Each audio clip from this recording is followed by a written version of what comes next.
how to create pie charts for C# .NET WinForms applications. Create the perfect .NET pie chart with the ComponentOne FlexChart control.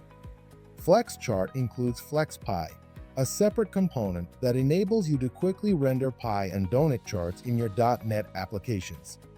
Enhance your pie charts with animation, selection, tooltips, and data labels. Getting started is easy.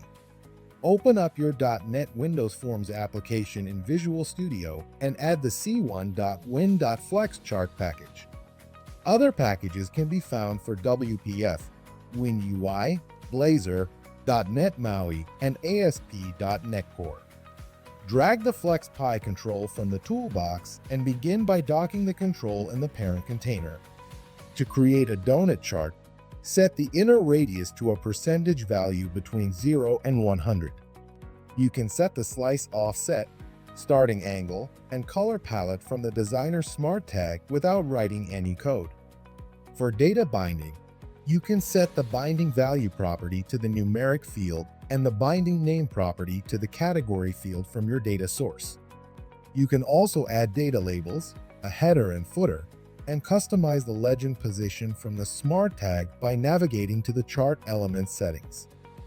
That's all you need to get started. Start your free trial and learn more at developer.meshias.com.